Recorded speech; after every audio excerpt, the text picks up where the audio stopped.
संपत्ति का मनोविज्ञान, द साइकोलॉजी ऑफ मनी। ये पुस्तक समर्पित है मेरे माता पिता जो मुझे सिखाते हैं, ग्रेचेन जो मेरा मार्गदर्शन करती हैं, माइल्स और रीज जो मुझे प्रेरित करते हैं।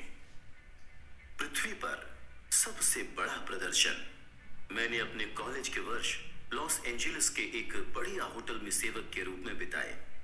वहां एक तकनीकी कार्यकारी अतिथि के रूप में अक्सर आया करता था। वो काफी प्रतिभावान था। उसने लगभग 20 वर्ष से कुछ ही अधिक की आयु में वाईफाई का एक इंपॉर्टेंट कंपोनेंट डिजाइन कर पेटेंट किया था। वो कई कंपनियां शुरू करके बेच चुका था और बेतहाशा कामयाब था। धन संपत्ति के साथ उसका जो संबंध था उसे मैं असुरक्षा और बचकानी मूर्खता का मेल कहूंगा। वो $100 के नोटों की कई इंच मोटी कट्टी साथ लेकर घूमता था जिसे वो हरेक को दिखाता था, फिर चाहे वो देखना चाहते हो या नहीं। वो बिना किसी संदर्भ के अपनी धन संपदा की खुलकर डींग मारता, खासकर जब वो नशे में धुत होता। एक दिन उसने मेरे कलीग को कई $1000 की रकम दी और कहा, गली में जो जवाहरात की दुकान है वहां जाओ और $1000 के कुछ सोने के सिक्के लेकर आओ। 1 घंटे बाद हाथ में सोने के सिक्के लिए वो टेक एग्जीक्यूटिव और उसके दोस्त एक डॉक के चारों तरफ इकट्ठा हो गए जो प्रशांत महासागर के सामने था। फिर उन्होंने उन सिक्कों को पानी में फेंकना शुरू कर दिया। वो उन सिक्कों को कंकरों की तरह उछालते और फिर किसका सिक्का सबसे दूर गया इस बात पर बहस करते और ठहाके मारकर हंसते, सिर्फ मनोरंजन के लिए। कुछ दिनों बाद उसने होटल के रेस्टोरेंट में एक लैंप तोड़ दिया। एक मैनेजर ने उससे कहा कि वो $500 का लैंप था और उसे उसकी भरपाई करनी होगी। तुम्हें $500 चाहिए? एग्जीक्यूटिव ने अविश्वास पूर्वक पूछा और जेब से नोटों की एक गड्डी निकालकर मैनेजर को देते हुए कहा, ये रहे $5000। अब मेरे सामने से दफा हो जाओ और फिर कभी भी दोबारा इस तरह से मेरी बेइज्जती मत करना। आप सोच रहे होंगे कि आखिर इस तरह का व्यवहार कब तक चल सकता था, और इसका जवाब है ज्यादा दिन नहीं। कई वर्षों बाद मुझे पता चला कि वो दिवालिया हो गया। इस किताब का आधार यह है कि धन संपत्ति के मामले में आप कितना अच्छा प्रबंधन करते हैं, ये इस पर कम निर्भर करता है कि आप कितने होशियार हैं और इस पर ज्यादा कि आपका व्यवहार कैसा है। और व्यवहार सिखाना कठिन कार्य है उन्हें भी जो वास्तव में होशियार हैं। एक प्रतिभाशाली व्यक्ति जो अपनी भावनाओं पर नियंत्रण खो दे एक फाइनेंशियल क्राइसिस का शिकार हो सकता है। इसके ऑपोजिट भी उतना ही सत्य है। सामान्य व्यक्ति जिन्हें फाइनेंशियल ज्ञान नहीं है धनी हो सकते हैं अगर उनके पास कुछ ऐसे व्यावहारिक कौशल हों जिनके लिए बुद्धिमत्ता की बिहेवियरल स्किल्स की आवश्यकता नहीं होती। तो फिर किसकी आवश्यकता होती है? इसे हम जानेंगे द साइकोलॉजी ऑफ मनी की ऑडियो बुक में मेरे यानी कि अवधेश श्रीवास्तव के साथ। बिगिनिंग, प्रस्तावना। मेरी पसंदीदा विकिपीडिया प्रविष्टि आरंभ होती है। रोनाल्ड जेम्स रीड एक अमेरिकी फिलांथ्रोपिस्ट, इन्वेस्टर, जेनिटर और गैस स्टेशन परिचर थे। रोनाल्ड रीड का जन्म वर्मोंट ग्राम में हुआ। वो अपने परिवार से हाई स्कूल पास करने वाले पहले सदस्य थे। वो इसलिए भी और अधिक प्रतिभाशाली थे कि वो प्रतिदिन रास्ते में अन्य लोगों से लिफ्ट लेकर कैंपस जाया करते थे। जो रोनाल्ड रीड को जानते थे उनके जीवन के बारे में बताने योग्य ज्यादा कुछ नहीं था। उनका जीवन इतना सामान्य था जितना किसी और का हो सकता है। रीड ने 25 वर्षों तक एक गैस स्टेशन में कारों की मरम्मत की और 17 वर्षों तक जेसी पेने में फर्श पर झाड़ू लगाई। 38 वर्ष की आयु में उन्होंने $12000 में एक 2 बेडरूम वाला घर खरीदा और अपना पूरा जीवन वहीं पर बिताया। 50 वर्ष की आयु में वो विधुर हो गए और उन्होंने फिर दोबारा विवाह नहीं किया। उनके एक मित्र का कहना है कि उनका खास शौक ईंधन की लकड़ी काटना था। वर्ष 2014 में 92 वर्ष की आयु में उनका निधन हो गया और तब जाकर इस विनीत ग्रामीण जैनिटर ने सुर्खियां रची। सन 2014 में 28,13,500 503 अमेरिकी नागरिकों की मृत्यु हुई। इनमें से 4000 से भी कम लोगों की शुद्ध संपत्ति उनकी मृत्यु के समय $8 मिलियन थी। रोनाल्ड रीड उनमें से एक थे। अपनी वसीयत में इस पूर्व जेनिटर ने अपने सौतेले बच्चों के लिए $2 मिलियन और स्थानीय अस्पताल एवं पुस्तकालय के लिए $6 मिलियन छोड़े थे। जो रीड को जानते थे वो चकराए हुए थे। उनके पास आखिर इतना सारा पैसा आया कहां से? बाद में पता चला कि इसमें कोई भी रहस्य नहीं था। ना तो उन्होंने कोई लॉटरी जीती थी और ना ही उन्हें यह पैसा विरासत में मिला था। रीड ने जितना संभव था उतनी बचत की और वो पैसा ब्लू चिप स्टॉक्स में लगा दिया। फिर उन्होंने दशकों तक प्रतीक्षा की जब तक वो छोटी सी निवेश राशि बढ़कर $8 मिलियन में बदल नहीं गई। बस इतना ही और बन गए एक जेनिटर से फिलैंथ्रोपिस्ट। रोनाल्ड रीड की मृत्यु से कुछ महीने पहले रिचार्ड नाम का एक और व्यक्ति खबरों में था। रिचार्ड फुस्कोन वो सब कुछ था जो रोनाल्ड रीड नहीं था। हार्वर्ड से पढ़े इस मेरिल लिंच कार्यकारी के पास MBA की डिग्री थी और उसने फाइनेंस बिजनेस में इतनी सफलता प्राप्त की कि लगभग 40 वर्ष की उम्र में ही रिटायर होकर एक फिलैंथ्रोपिस्ट बन गया। पूर्व मेरिल CEO डेविड कोमांस्की ने फुस्कोन की व्यावसायिक कुशाग्रता, नेतृत्व क्षमता, उचित मूल्यांकन और व्यक्तिगत अखंडता की काफी प्रशंसा की। क्रेन्स बिजनेस मैगजीन ने एक बार उसे सफल कारोबारियों की 40 अंडर 40 सूची में शामिल किया। लेकिन फिर ठीक सोने के सिक्के उछालने वाले तकनीकी कार्यकारी की तरह ही सब कुछ बिखर गया। सन 2000 के पहले दशक के बीच फुस्कोन ने ग्रीनविच कनेक्टिकट में एक 18,000 वर्ग फुट के घर का विस्तार करने के लिए जमकर लोन लिया। इस घर में 11 बाथरूम थे, 2 एलिवेटर, 2 स्विमिंग पूल और 7 गैराज थे और इस घर के रखरखाव का मासिक खर्च $90,000 से भी अधिक था। फिर वर्ष 2008 का फाइनेंशियल क्राइसिस आन पड़ा। इस संकट ने वस्तुतः सभी की आर्थिक स्थिति को चोट पहुंचाया। इसने फुस्कोन को प्रत्यक्ष रूप से मिट्टी में मिलाकर रख दिया। अत्यधिक लोन और इटर्नल एसेट्स ने उसे दिवालिया बनाकर छोड़ा। फिलहाल मेरी कोई आमदनी नहीं है, उसने सन 2000 में कथित तौर पर एक दिवालियापन न्यायाधीश को बताया। पहले उसका पाम बीच वाला घर कब्जे में ले लिया गया। सन 2014 में ग्रीनविच मैंशन की बारी थी। अपनी संपत्ति दान में देने से 5 महीने पहले रिचार्ड फुस्कोन का घर, जहां अतिथि घर के अंदर के स्विमिंग पूल के ऊपर आर पार नजारे वाले आवरण पर खाने और नृत्य के रोमांच का स्मरण करते थे, उसे इंश्योरेंस कंपनी द्वारा अनुमानित लागत से 75% कम की राशि में नीलाम कर दिया गया। रोनाल्ड रीड धैर्यवान थे और रिचार्ड फुस्कोन लालची, और बस इतना काफी था दोनों के बीच के शिक्षा और अनुभव के विशाल अंतर को ग्रस्त करने के लिए। यहां सीख रोनाल्ड की तरह ज्यादा या रिचार्ड की तरह कम बनने की नहीं है, हालांकि यह भी कोई बुरी सलाह नहीं है। इन कहानियों की दिलचस्प बात यह है कि फाइनेंस के संबंध में ये कितनी अनोखी हैं।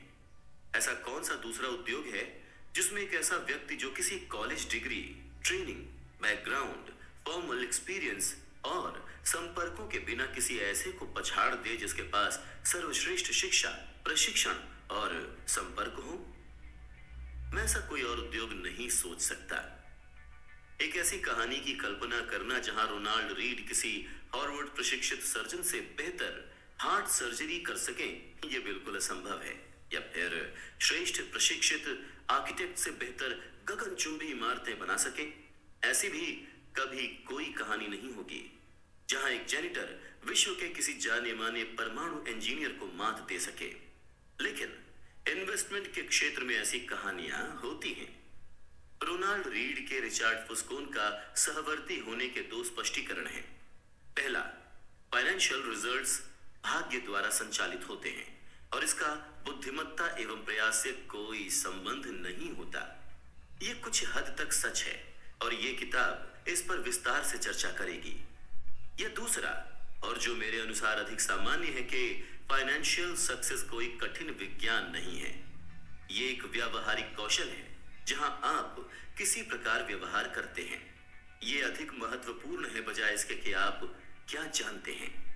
मैं इस व्यावहारिक कौशल को धन संपत्ति का मनोविज्ञान कहता हूं। इस किताब का उद्देश्य छोटी कहानियों के द्वारा आपको यह विश्वास दिलाना है कि व्यावहारिक कौशल संपत्ति के तकनीकी पहलू से अधिक महत्वपूर्ण है। मैं ऐसा इस प्रकार करूंगा कि सभी रीड से लेकर फुसकोन और बीच में बाकी सब बेहतर फाइनेंशियल डिसीजंस लेना सीख सकें। और जैसा कि मैंने जाना है, यह व्यावहारिक कौशल काफी अगोचर है। फाइनेंस को मुख्य तौर पर गणित आधारित क्षेत्र के रूप में पढ़ाया जाता है, जहां आप किसी फॉर्मूले में डेटा डालते हैं और फॉर्मूला आपको बताता है कि आपको क्या करना है, और यह मान लिया जाता है कि आप बस ये कर लेंगे, और फॉर्मूला आपको बताता है कि क्या करना है। पर्सनल फाइनेंस में यह सच है, जहां आपको बताया जाता है कि आपके पास 6 माह की आपातकालीन राशि और आय का 10% बचत के रूप में होना चाहिए।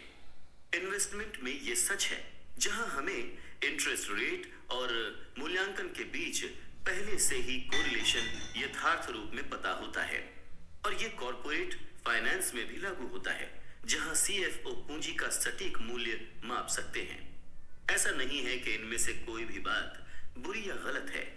बात यह है कि यह जानने से कि क्या करना है और आपको यह पता नहीं चलता कि जब आप ऐसा करने की कोशिश करेंगे तो आपके दिमाग में क्या कुछ होगा।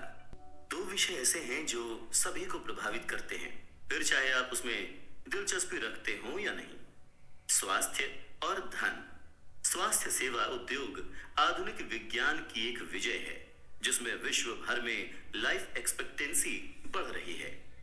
वैज्ञानिक आविष्कारों ने मानव शरीर के क्रिया संबंधी डॉक्टरों के पुराने विचार को पलट कर रख दिया है, और इसके कारण वस्तुतः सभी बहुत अधिक स्वस्थ हैं। धन उद्योग इन्वेस्टमेंट, पर्सनल फाइनेंस, व्यवसाय आयोजन, ये अलग ही कहानी है। फाइनेंस ने पिछले 2 दशकों में विश्वविद्यालयों में सबसे होशियार दिमाग वालों को बटोरा है। 1 दशक पहले प्रिंसटन स्कूल ऑफ इंजीनियरिंग में फाइनेंशियल इंजीनियरिंग सबसे लोकप्रिय मुख्य विषय था। क्या ये इस बात का प्रमाण है कि इससे हम बेहतर निवेशक बने हैं? मुझे तो ऐसा नहीं लगता। वर्षों की सामूहिक प्रयत्न त्रुटि विधि से हमने बेहतर किसान, कुशल प्लम्बर और विकसित रसायनज्ञ बनना सीखा है। लेकिन क्या प्रयत्न त्रुटि विधि ने हमें अपने पर्सनल फाइनेंस में बेहतर होना सिखाया है? क्या कर्ज में डूबने की हमारी संभावना कम हुई है, या फिर क्या हम बुरे दिनों के लिए बचत करने के लिए अधिक योग्य हैं, या रिटायर होने को अधिक तैयार हैं, या फिर धन दौलत हमारे सुख के लिए क्या करता है और क्या नहीं? क्या इस बारे में हमारे विचार रियलिस्टिक हैं? मैंने तो इन बातों का कोई दमदार प्रमाण नहीं देखा। मेरे अनुसार ऐसा होने का कारण यह है कि हम धन दौलत के बारे में जो कुछ सोचते हैं और सीखते हैं, वो बिल्कुल उसी प्रकार है जैसे हम फिजिक्स सीखते हैं नियमों और विधियों के साथ, न कि साइकोलॉजी की तरह भावनाओं और बारीकी से। और ये मेरे लिए उतना ही दिलचस्प है जितना कि जरूरी। पैसा हर जगह है, ये हम सबको प्रभावित करता है और हम में से अधिकांश को भ्रमित भी करता है। हर कोई पैसे के बारे में कुछ अलग ही ढंग से सोचता है। ये हमें ऐसे सबक सिखाता है जो हमारे जीवन के कई पहलुओं में लागू होते हैं, जैसे जोखिम उठाना, आत्मविश्वास और सुख। कुछ विषय ऐसे हैं जो ये जानने और समझने के लिए अधिक शक्तिशाली मैग्नीफाइंग लेंस प्रदान करते हैं कि लोग जिस प्रकार पैसे के प्रति आचरण करते हैं वो आखिर ऐसा क्यों करते हैं। ये पृथ्वी पर सबसे बड़े प्रदर्शनों में से एक है। धन दौलत की साइकोलॉजी के प्रति मेरा स्वयं का एप्रिसिएशन इस विषय पर 1 दशक से भी अधिक लेखन के द्वारा विकसित हुआ है। मैंने फाइनेंस संबंधी लेखन सन 2008 के शुरुआती दिनों में आरंभ किया। यह एक फाइनेंशियल क्राइसिस का घोर काल था और 80 वर्षों की सबसे बुरी मंदी। ये लिखने के लिए कि क्या हो रहा है, मेरे लिए यह समझना जरूरी था कि आखिर क्या हो रहा था। लेकिन इस फाइनेंशियल क्राइसिस के बाद सबसे पहली चीज जो मैंने सीखी वो ये थी कि कोई भी एक्चुअल तरीके से नहीं बता सकता था कि क्या हुआ है और क्यों, और इसे लेकर क्या कर सकते थे वो तो दूर की ही बात थी। हर अच्छे स्पष्टीकरण के लिए उतना ही विश्वसनीय खंडन भी था। इंजीनियर किसी पुल के ढहने का कारण बता सकते हैं क्योंकि इस बात पर सहमति है कि अगर किसी हिस्से में एक निश्चित मात्रा में बल डाला जाए तो वो हिस्सा टूट जाएगा। फिजिक्स विवादास्पद नहीं होती, वो नियमों से चलती है। फाइनेंस अलग है, ये लोगों के आचरण से चलता है, और मैं कैसा व्यवहार करता हूं ये मेरे लिए सही हो सकता है पर फिर भी आपको मूर्खतापूर्ण लग सकता है। फाइनेंशियल क्राइसिस के बारे में जितना मैंने पढ़ा और लिखा उतना ही मुझे एहसास हुआ कि आप इसे फाइनेंस के बजाय साइकोलॉजी और इतिहास के लेंस के द्वारा बेहतर समझ सकते हैं। ये समझने के लिए कि लोग कर्ज में क्यों डूब जाते हैं आपको ब्याज दर की रिसर्च करने की जरूरत नहीं है। आवश्यकता यह है कि आप लालच, असुरक्षा और आशावाद के इतिहास की रिसर्च करें, ये जानने के लिए कि निवेशक शेयर मार्केट के तल पर क्यों बेच देते हैं। आपको भविष्य के अपेक्षित रिटर्न का गणित समझने की जरूरत नहीं है। जरूरत यह है कि आप उस व्यथा के बारे में सोचें जो आपको अपने परिवार की ओर देखकर होगी अगर आपका इन्वेस्टमेंट उनके भविष्य को खतरे में डाल रहा हो। मुझे वोल्टेयर का यह अवलोकन बहुत पसंद है कि इतिहास कभी खुद को नहीं दोहराता, मनुष्य हमेशा दोहराता है। पैसे को लेकर हमारा आचरण कैसा है इस बात पर यह बहुत अच्छे से लागू होता है। सन 2018 में मैंने उन 20 सबसे महत्वपूर्ण खामियों, पूर्वाग्रहों और बुरे व्यवहार के कारणों को रेखांकित करते हुए एक रिपोर्ट लिखी जिसे मैंने धन संबंधी लेन देन में लोगों को प्रभावित करते देखा है। इसका शीर्षक धन संपत्ति का मनोविज्ञान या फिर द साइकोलॉजी ऑफ मनी था और लगभग 10 लाख से भी अधिक लोगों ने इसे पढ़ा। इस किताब ने इस विषय का और गहराई से ओवरव्यू किया है। रिपोर्ट में से कुछ लघु पैसेजेस बिना किसी बदलाव के लिए गए हैं। आपके हाथ में फिलहाल ये 20 चैप्टर्स हैं जिनमें से हर एक मेरे अनुसार धन संपत्ति के मनोविज्ञान की सबसे महत्वपूर्ण और कॉग्निटिव कैरेक्टरिस्टिक्स का वर्णन करता है। सभी चैप्टर्स एक मूल विषय के इर्द गिर्द घूमते हैं लेकिन साथ ही अपना एक अस्तित्व भी रखते हैं और स्वतंत्र रूप से भी सुने जा सकते हैं। ये एक लंबी किताब नहीं है तो आपका स्वागत है। अधिकतर लिसनर्स उन पुस्तकों को समाप्त नहीं कर पाते जिन्हें वो सुनना आरंभ करते हैं या पढ़ना आरंभ करते हैं क्योंकि अधिकांश इकलौते विषयों को 300 पेजेस के विवरण की आवश्यकता नहीं होती। इसके बदले मैं 20 छोटे चैप्टर्स लिखना पसंद करूंगा जिन्हें आप समाप्त कर सकें, बजाय एक लंबी किताब के जिसे आप बीच में ही पढ़ना या सुनना छोड़ दें। तो अब हम आगे बढ़ते हैं।